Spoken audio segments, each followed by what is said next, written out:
Champion 1947-1948, Olympic champion 1948. Norris Bowden and Francis Defoe, World Pairs champions 1954-1955. Barbara Wagner and Robert Paul, World Pairs champions 1957-1960, Olympic champions 1960. Donald Jackson, World champion 1962. Otto and Maria Jelinek, World Pairs champions 1962. Donald McPherson, World champion 1963. Petra Burka, World champion 1965. And Karen Magnuson, World champion 1973. Hello, I'm Jan Tennant. Welcome to the golden age of Canadian skating, featuring a galaxy of Canadian talent that dominated the world of skating for almost 3 decades. Of all the stars that shone in that era, none was brighter than the one that started it all, who brought to Canada in 1947 our first world gold medal in skating, Barbara Ann Scott. Barbara Ann, the 18-year-old from Ottawa, brought an air of romance to the world. A blonde, athletic beauty who captured the hearts of every Canadian and millions throughout the world. She became the cover girl of magazines like Time, Maclean's, and Life. Barbara Ann Scott won 2 world gold medals and captured the Olympic gold medal in 1948. Now, it was 1947 when you won your first world championship, and you came back to North America, and the whole world had gone Barbara Ann Scott crazy. How did that make you feel? Very happy, very humble, really, that anybody would take that much interest. And as I've said before, I think it was because it was after the war. People were looking for something to be happy about, and we hadn't had world competitions during the war, so this was the first time back. And for some reason, all the Canadian people were wonderful. They sent me good luck charms, letters, messages, and just, you sort of felt part of one great big family, so you tried harder. You didn't want to let them down. After you won the World Championship and the Olympics in 1948, you decided to turn professional. Was that a difficult decision? It really was, because I had in my mind that I wanted to get married and live in a little white house with a picket fence and all that sort of thing, and I wanted to go to McGill and take their homemaker's course, domestic science. But friends of my father's, 2 lawyers and textile man Herbie Caldwell and a banker, said, why don't you turn professional? You should do something with this. We'll look after you, because neither my mother nor myself were business people, and you can give part of your earnings to crippled children. I was very concerned with crippled children.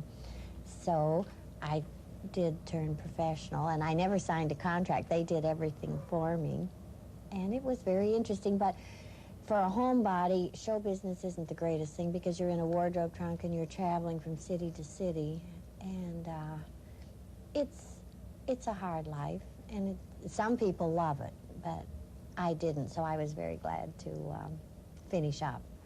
That Christmas, when you were 6 years old, and you asked for, I think, a horse and figure skates, did you really wear your skates in bed? I did, because I had a habit of getting bad colds and ear trouble when I was a very little girl.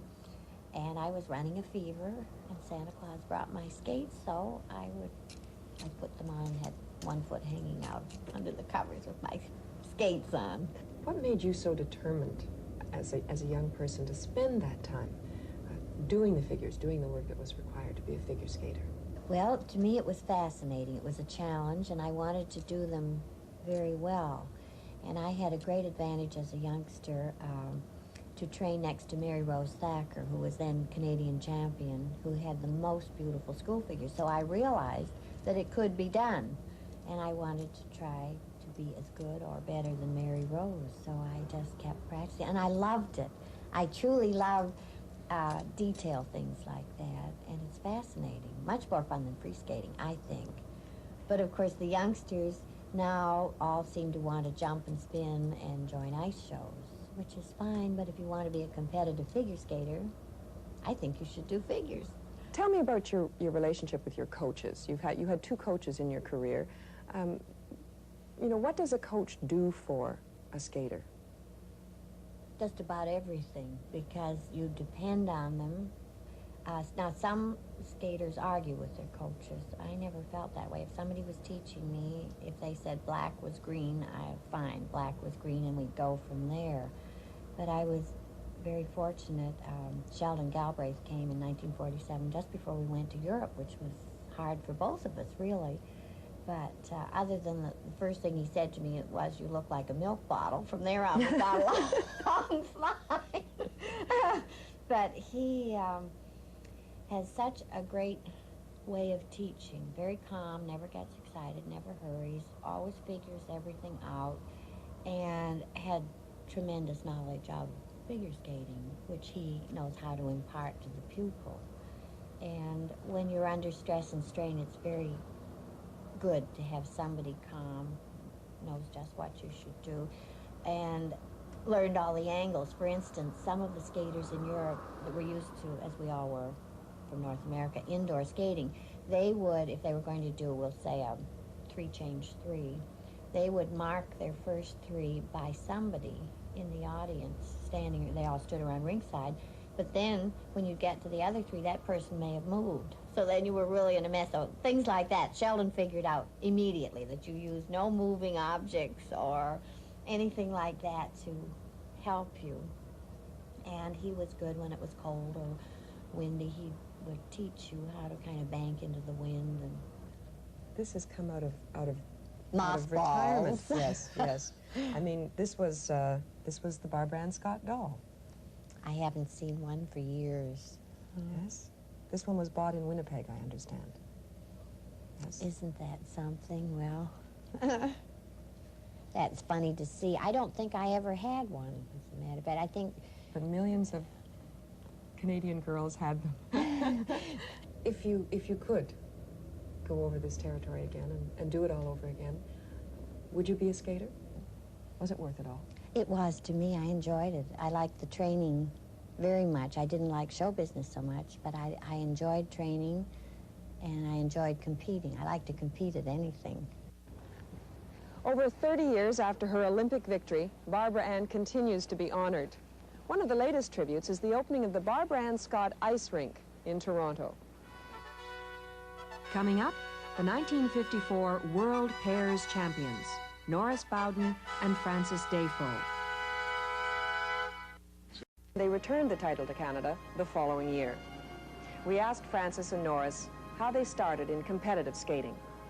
My first competitive experience was in the junior men's competition.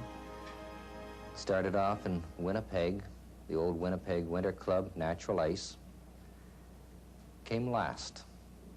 Had a wonderful time, though. I think I was the most socially mobile competitor in that event. Well, I think it was just a progression of events that brought me into the competitive world.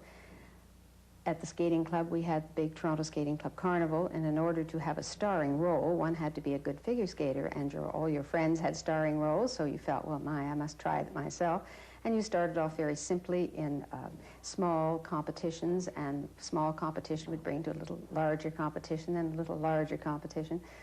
And I broke 2 ankles when I was a single skater, and that kept me off the ice for about 2 years. So I had to look elsewhere other than in singles.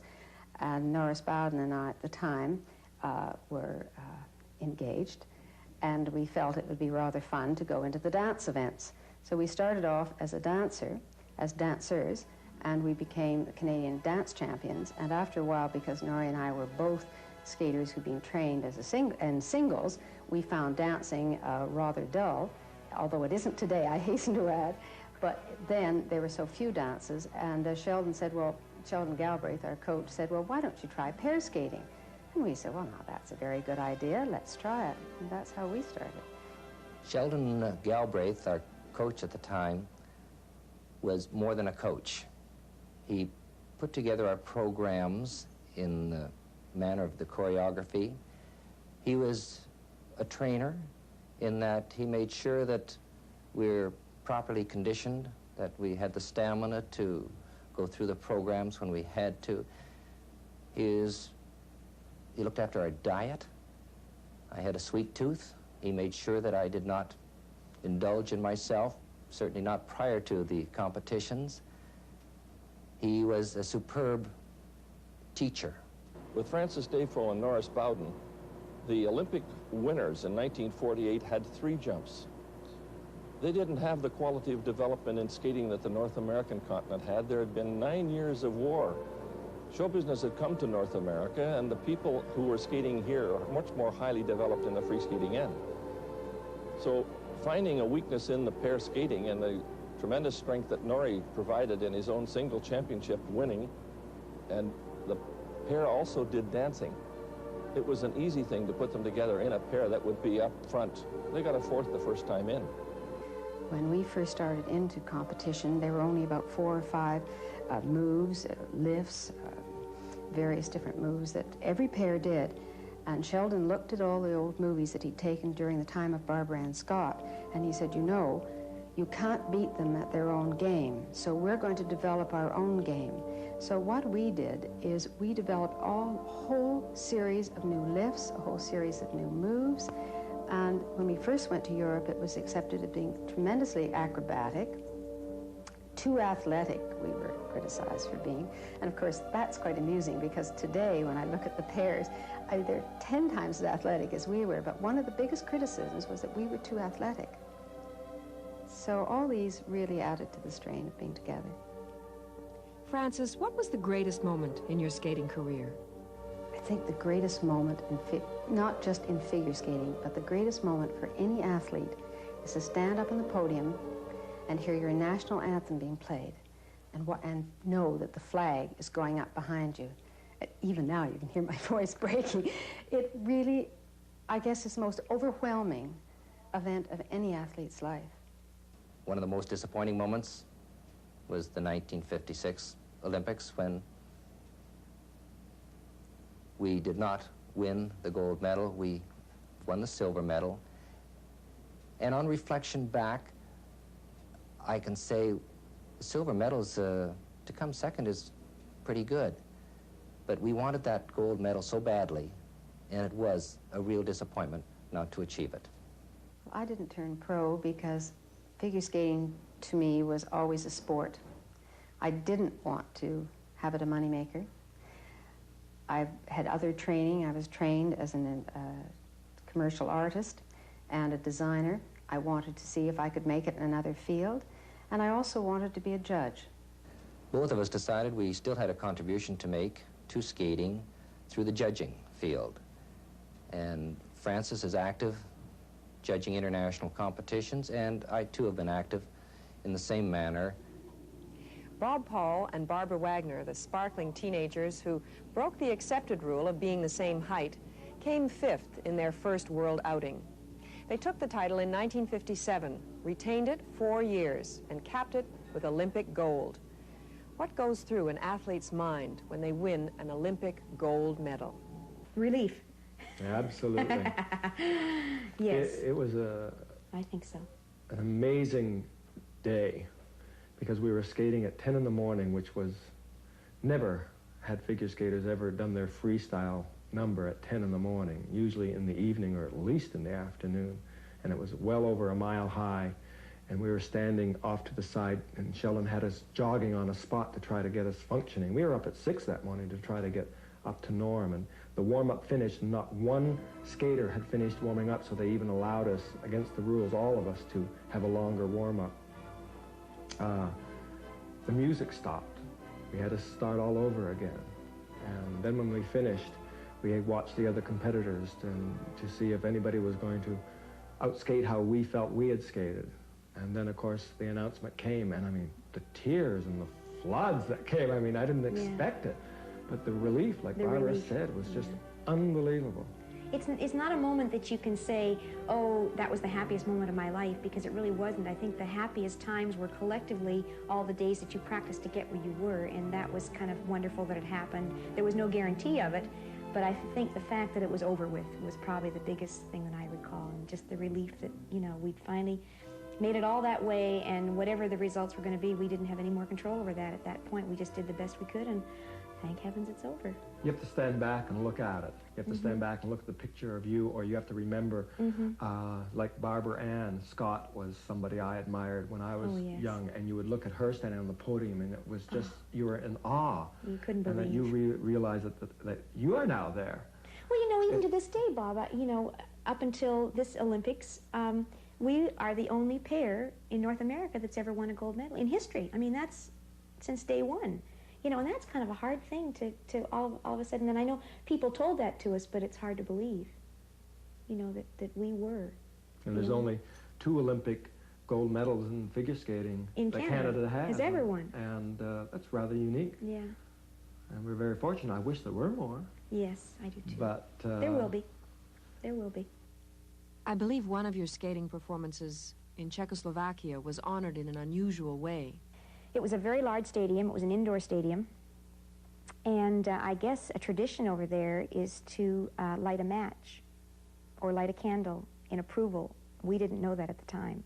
And it was the only time I think that it ever happened to us. But after we skated several of our numbers, I think we usually did 2 in the first half and 2 in the second half or something like that, or encores, because we were skating to Madame Butterfly as a show number, which was very dramatic and very lyrical, and then as an encore we had Rock Around the Clock, and that was quite an outrageous thing at that time, because rock and roll was just beginning, and that was, I think that was in 1956, but we had such great demand for that number that we did it for probably 5 years. And after skating it maybe once, they would applaud, and we would do it twice and 3 times and 4 times and 5 times. And then after we finished, that they all lit their programs instead of matches. So the whole building, I mean, can you imagine a fire marshal in Canada saying, "Oh my gosh, don't do that"? But that's what they did, and it was just, I mean, we couldn't believe what was happening. We thought it was burning down, but it was just in recognition and how much they appreciated us, and it was really thrilling. When you turned professional, what did it add to your life? I don't think we worked longer. We worked harder, only because performances were 12 times a week. 3 on Saturday, 2 on Sunday, and 1 every night, packing up and moving like they still do. It was the only place that we could skate at that time. We had done everything that we could possibly have done when we won the Olympics, and that was our goal, that we had won every title that we as Canadian citizens were allowed to enter. We had enjoyed our skating. We really didn't want to quit, and there was no place else for us to go, and I think that's why we turned pro. And that enabled us kind of to experiment a few more ways in skating.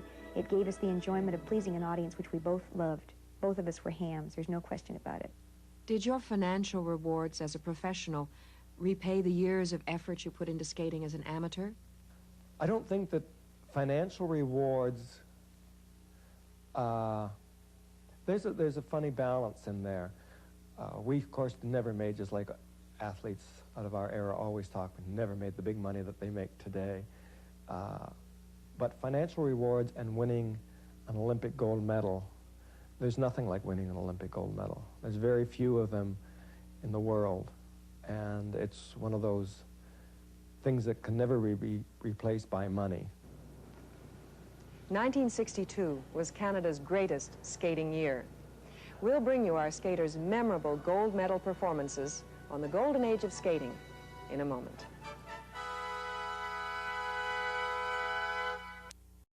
The medal-winning parade was Donald Jackson, who astounded the skating world. I started skating when I was 8 years old, and it was in a school carnival.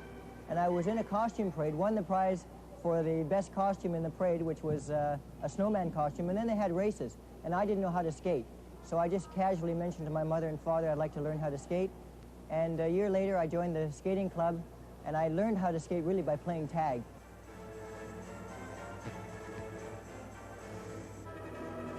I was 45 points behind the hometown Czechoslovakian boy in the school figures, and I had to go out there and skate my very best.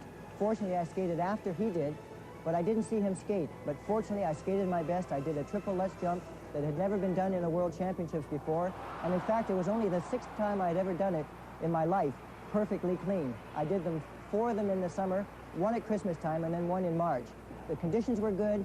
The ice was super. I went out in a warm-up, and I tried the triple Lutz, not to land, but I just tried it to see how I would feel under the pressure of the competition.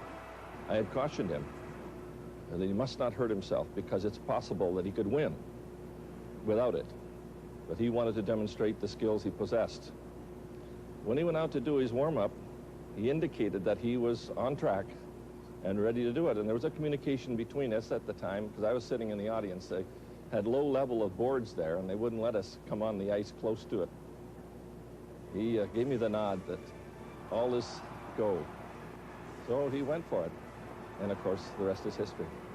Fortunately, I did land it, and the judges came out giving me 7 perfect marks, which is the most they've ever given a single skater up to this time. And fortunately, it was enough to give me 5 first places out of the 9 judges, and that meant that I brought back the World Championship. But the most important thing was that I had skated my best, and winning the World Championship was just icing on top of the cake.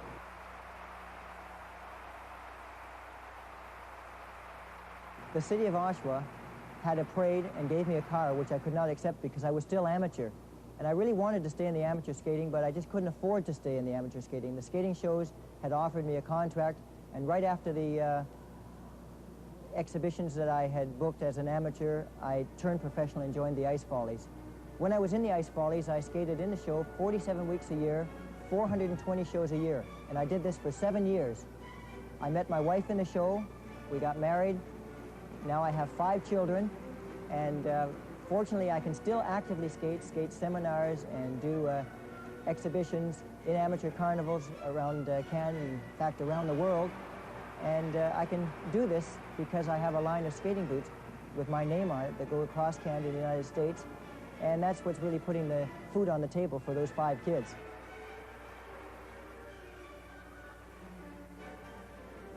Many people have asked me how it felt when I won the World Championship. Well, I don't think I really appreciated what had happened until I got back home. But getting up on the podium, I was proud. I was proud to represent my country and have done so well. But the main thing was that I had skated my best, and it didn't really matter whether I was first or second, although coming first, as I said, was like icing on top of the cake. It's a great feeling to win, but winning isn't the all. The 1962 World Championships in Prague held more gold for Canada and for Otto and Maria Jelinek, the latest in the line of Canadian pairs innovators. For them, Prague had a special significance. We escaped from Czechoslovakia in 1948, and then we came to Canada, and we just kept on skating together, and it just kept on leading towards the Canadian Figure Championships, North Americans, and the Worlds. We never planned to go that high, as a matter of fact. Initially in Czechoslovakia, it was just to get us out of the house with our other brothers, and everyone in Czechoslovakia skated. And then later in Canada, it was more or less the same thing. And Oakville had a good active figure skating club, and we joined the club, and we practiced towards the annual skating carnivals. And it was just one thing leading up to another. I think what really did it was in 1955, the championships of Canada were held in Toronto, and so our coach says, why don't you just go in there and try it? We weren't planning on it. So we quickly put a 3.5-minute program together, and we went there and we won it. And I think that started everything.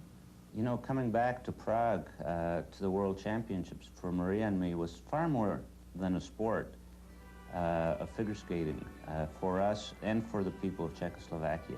They all knew, the Czechoslovakian public, that we were born in Prague, and that we had escaped, and that we now lived in freedom in a free country. And when we came back, it wasn't just as athletes coming back, it was a breath of freedom coming back to behind the Iron Curtain and being one of them. And the crowds, whether it was the 19,000 at the stadium or whether it was 5,000 to 10,000 people at the practice sessions that came out to watch us practice, or people on the streets, it was a feeling that is very difficult to explain because it was far, far more than a sport. We got showered with hundreds and even thousands of gifts from the ordinary person on the street, giving it to us not only because we were top figure skaters, but because we were a symbol of freedom coming back to Czechoslovakia behind the Iron Curtain from which we had escaped just a few years earlier. And that was a tremendous situation. The fact that our biggest competitors were the Russians also added to that. And in fact, we just squeaked out and won the gold medal, and the Russians won the silver medal. So it was, as we said earlier, the highlight of our skating career, and no matter what we would have done afterwards would have been anticlimactic. After we won the World Championships, we turned professional with the Ice Capades, and we were going to just stay for 1 year because I wanted to go back to university. And that after the 1 year, they asked us to come back, so it was another year and another year. Finally, we were there for 6 years, and we did enjoy it very much. Fourth in the Worlds in 1962, Donald McPherson returned to the World Championships in 1963 to capture the title for Canada and to launch himself into a lifetime career as a skater and choreographer. Well, I turned pro when I had just turned 18 after winning the Worlds in Cortina. It was a different experience for me because what I had been working on as an amateur was not exactly what the people who came to see an ice show were coming to see. I had to relearn to be able to present things in a different way, in a more appealing way to the people who did not really know anything about skating and had just come to be entertained for 2.5 hours. And today it's been an advantage to me. I am a trainer for Holiday and Ice now. I am the trainer for all our 5 shows, and I just go between the shows. It's a wonderful experience for me because I get to work with people like John Curry, with Tola Cranston, with Robin Cousins, a lot of top skaters, and it's a great experience. We'll meet Canada's next world champion and hear her unique experiences on the golden age of skating in a moment. 5. I was about 10 years old when I began to realize that perhaps there was a little more to my skating than just pleasure. I imagine it had a lot to do with my mother, who was my coach at the time. She saw in me some potential. I was a fast learner. Also some other coaches that were around the arena at the time. They noticed a talent in me. I loved it.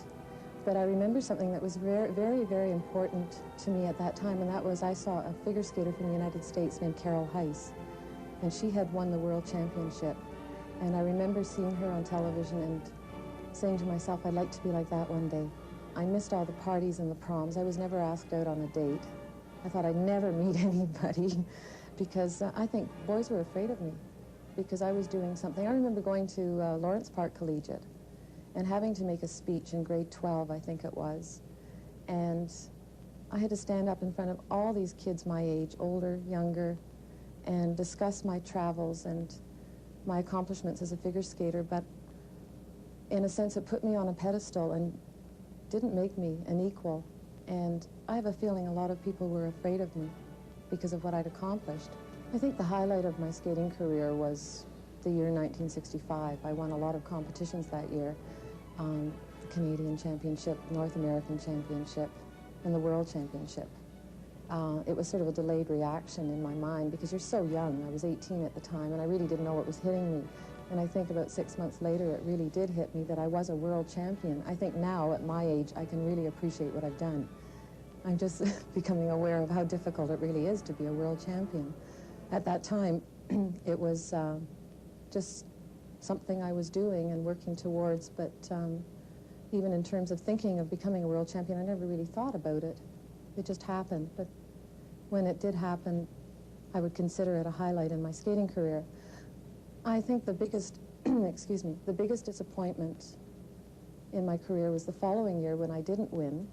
I came third in the World Championships, and when I think about it now, third isn't such a bad placing at all. As a matter of fact, champions, they bounce up and down continually. I think I learned a lot more from losing that year than I ever won from winning, like in terms of my life now. It was a rude awakening, but it was extremely enlightening. It took me a long time to get over the fact that I was no longer a winner and that I'd lost. Now I see that Now I see that losing isn't really such a major crime. And besides, I won a world championship, and I will always carry that with me. So I should be proud of that accomplishment. Karen Magnuson, the sweetheart of Vancouver, won Canada the world's gold medal in 1973. We asked her about her greatest moment. I think definitely winning the world title in Bratislava in 1973, mostly because everyone in my family, I have two younger sisters, my mom and my dad, and my skating coach, who has 3 children of her own, who traveled with me and gave up so much time to be with me and to be away from her children. I realize that now that I have a son, and with training skaters myself, I have about 20 students that I train, that it's very time-consuming. It's very hard to be away from your family. But she gave up all that time. Linda Brockman is her name, and she's still coaching in Vancouver. She gave up all that time for me. And it was just, I think it was the greatest moment because it was a culmination of everybody's sacrifice, and it was a dream come true. After I won the Worlds in Bratislava in 1973, I was approached by Icecapades and a few of the other ice show companies to turn professional, and I did go with the company called Icecapades.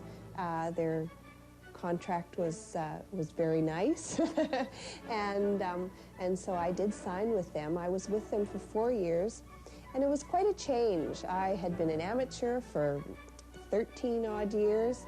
My schedule was the same every day. I got up, I trained for 4 hours, I went to school, then I trained some more, I went home, I did my homework, I ate supper, went to bed, and got up at 5:30, and the whole schedule started all over again.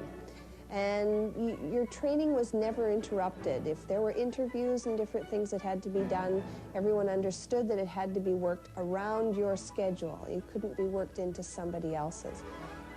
As a professional, the dollar signs played a whole different part. And it was very hard to accept this. I had a lot to learn. I'd never been in the business world at all. I was 19 or 20 years old when I turned professional. All of a sudden, you're making all this money. You're traveling. Your hours are just horrendous because you're up until all hours of the night because you're just so excited and hyper after skating a show at night. You'd be finished the show at 10:30 and get home, maybe have a bite to eat at your hotel, sit down with a few friends, maybe have a little glass of wine just to try and unwind. And then sometimes you'd be staring at the walls of your hotel room till 3, 4 o'clock in the morning. And it was very hard because you'd have to get up in the morning at 7 o'clock to maybe do a national TV interview. And then we're expected to go in and practice, and then to skate a show that night, or maybe 2 or 3 shows that night. So it really was hard. There should be some kind of a class that amateurs can go into to understand more of what the professional world is all about, because you really don't know. You're thrown head first into this, and it's almost like being thrown to the wolves because everyone, it's a whole different picture when the dollar signs are involved. And so to the end of our parade of champions, and to the inevitable question, how do today's skaters compare with those of the golden era? I was pleased to see this year that the pendulum is swinging back. For a while, to me, the girls were trying to be acrobats. They'd run down the ice and do a triple jump, and then they'd run back and do another double or triple or series. But they didn't seem to feel the music and interpret the music and put these things in, but not make such a big deal out of them. But this year, they were really lovely. They had beautiful music, which they skated to with the dance steps, and still did the technical things. I was thrilled. It was very exciting. We're getting much better skaters than we had then. There are those that will say, my, they don't do it quite as well as you did. And to those I can only say, they do it a heck of a lot better than we ever did. They're doing things which we never dreamed of doing. I think the conditions that the champions of yesterday had to contend with were quite different from the conditions that present-day skaters have to contend with. We had to compete out of doors, and in 1952 we were skating on natural ice. We had to train on natural ice. We had to train out of doors to learn to cope with conditions such as snowstorms, windstorms, just bitter cold. The other thing you have out of doors, which is very different, is the fact that when you're competing at an altitude and it's a gray day, you have no horizon line, and everything is done by feel. You can't tell where the ice is, you can't tell where the snowbanks are, you can't tell where the sky is, so you do everything by feel. And it's quite different because, particularly in pair skating, you don't know when you're about to land, so you do it all by training, and this is where the training is so very important. You might be able to compare styles and say that, all right, your style is equally good as what the style is today, something like that, but the technical progression is just unbelievable in figure skating, especially in the pair skating, and the jumps and the tricks and the lifts that they're doing are just incredible today. Well, that's, you know, you also have to attribute that to equipment, video recording, you know, the gyms that they can exercise, and I mean, all the different sports medicine. I mean, we didn't, I mean, for us to find a doctor that knew what to do with us when we had a torn ligament was, you know, it was pretty tough. I think it was the Toronto Maple Leafs that we would always go to and say, hey, please help us, we're injured. When we were skating, we stressed a lot of beauty and artistic movements on the ice. We spent hours and hours on a 20-second piece of music so we get it just right. But nowadays, I think everybody's trying to get in too many jumps and too many lifts and triple jumps, which they have to do. They have to do that. So they have to get all their triples, plus their doubles, plus all their spins, and there isn't that much time to do everything. And I think that skating is missing a lot of that beauty and the art and the elegance on the ice is gone. They seem to rush from one thing to another, and they don't finish it. I think their ability as far as jumping goes is far superior than, say, it was in Sonia Henny's time, or that what she did probably wouldn't have won a preliminary championship. But in her day, that was more than any woman was doing at that time. I think figure skating has become much more athletic. But now they're trying to turn it around, and they're trying to bring back the artistic and the beauty back to figure skating that has been lost because the jumps started taking priority. After this break, we'll take a look at what makes a champion on the golden age of skating. Those who have been through the fires and come out on top. I really don't know. I think Sheldon Galbraith could answer that better than I can. I was the pupil, he was the trainer, and I guess a lot of hard work, a lot of ambition and desire. Is there luck? And luck. Oh, yes, of course there is, because on that bad ice in San Moritz, if I'd not been careful and watched for the ruts, I could have gone down. So I think being in the right place at the right time has a lot to do with it. There have been many champions whose timing was perhaps for the wrong time. There have been many champions, too, who we've seen on the practice ice who never can carry it from the practice ice to the competitive ice surface, hence they never win the gold medal. You need dedication. You need a person that will go for the jugular, as they say, that's hungry for it. They thrive on it. Somebody who will pay the price. The hours are long, the penalties are severe for mistakes. It's a strange combination of qualities, but they all make up those that are necessary to be the winner. It taught me to juggle two careers at once. I work at school and I work in the sport, and then when I left the sport, I married and had children, and I again was juggling two careers, that of a mother and that of a costume designer at the Canadian Broadcasting Corporation. And I found that the strengths that I had and were developed as a figure skater certainly held me in good stead. When things didn't go the way they should have gone, I just dug in my heels a little harder, and I made sure it was going to work. It teaches you a great tenacity of purpose. To be a figure skating champion, you have to be a perfectionist, and that's something that never leaves you. And you're determined that whatever work you do is to the best of your ability. And it's a tremendous training for life. I think having a good balance in your social life, that you do have to have other outlets. You do have to take your time and go out on the weekend. You have to find out how many times and how often and how late, but that you just can't hone in on one thing. I think keeping up at school is very important. Keeping outside friends, those kind of things, and having a good coach who knows how to handle you in that kind of pressure. You have to be very dedicated, work very hard, have good coaching, have good facilities, and of course you have to have the parents that are behind you 100%. You have to be a champion. I think you have to work, you have to know you have to work very hard and not give up, because there's a lot of downs too, there's a lot of ups, but you have to work hard and just keep on at it and work, work, work. I think one of the most important aspects of becoming a champion in any field is self-discipline, and that's something that really can't be trained on. You either have self-discipline or you don't have self-discipline. Obviously, a lot of discipline, a great amount of desire, natural talent, of course, a belief in oneself. I think that's very, very important.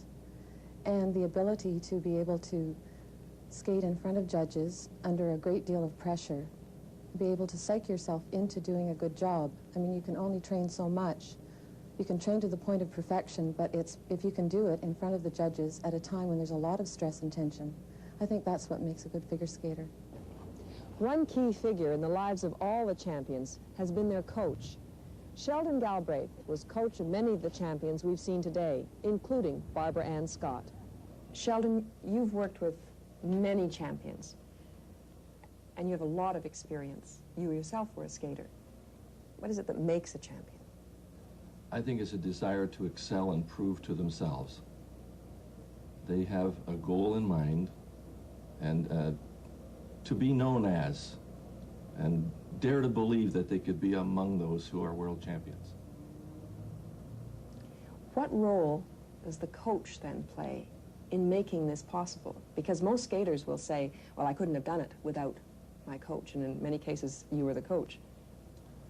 I think the effective role that a coach can play is to stimulate that desire, and mostly to inspire it, guide it in whatever avenues are necessary to produce the results.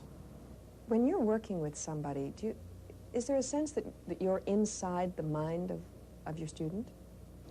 No.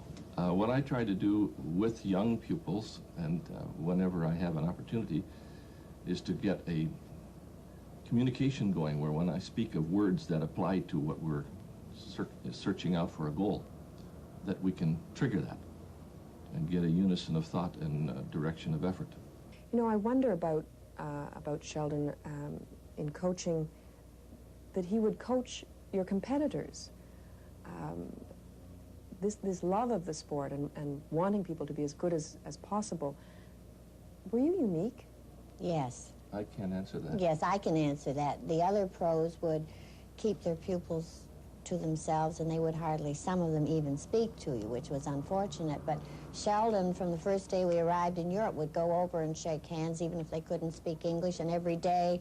And at first, some of the Iron Curtain people wouldn't, their guards would come around the skater and you wouldn't be allowed near them, but Sheldon broke that down eventually, so we shook hands every day, and then he was helping them. They'd say, you know, why does she do this? And he would help them. And then the summer after the 47 championships, a little Czech girl, Jiřina Neklova, just wired and said to Sheldon, I'm coming. And they sent her, the Czech government sent her, no ifs, ands, or buts. And so she stayed with Mother and me, and Sheldon taught her all summer. Then we went back and competed the next winter. Did you win? I did. She got third in the world. Yes, Jiřina. Yes. Yes, she did. Yes. What, So she came third? She came Yes. third. She beat the Czech champion. So would you counsel your students and say, it doesn't matter whether you win the gold medal or not? That's not what's important? How would you advise them and prepare them psychologically for the competitions? Well, we don't even talk about the eventual. We talk about how to get there. That's for someone else to decide in any case. What you do is prepare yourself the best you can under the conditions and what skills and opportunities you can bring to bear. It's for others to make that decision. And if you think you can control it, well, then you're taking on an extra mental burden. When you see Barbara Ann today, do you think of her as she is today, or do you think back to those days, well, more than 3 decades ago when she was champion of the world. I can relate to the memory that I have, but I think of her today. Good. We don't live in the past. I think you have to live for today and the future and have nice thoughts of the past. Yes. Yes. If it weren't for the past, I wouldn't have today. And so ends our look at the golden age of Canadian skating. These champions are an inspiration to our young skaters, and from among them will come our champions of tomorrow. I'm Jan Tennant. Thank you for joining us.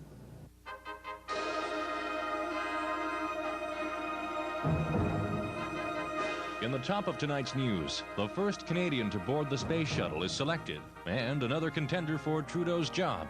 For the details concerning these stories and more, keep your dial set on Cable 3 right now for Jan Tennant with the Global News National Edition. Tomorrow, what kind of shape are you in? Global's got just the way for you to find out, right in your own home. Look for your scoreboard in this week's TV magazines and join in on the National Fitness Test. Global's got it tomorrow beginning at 8.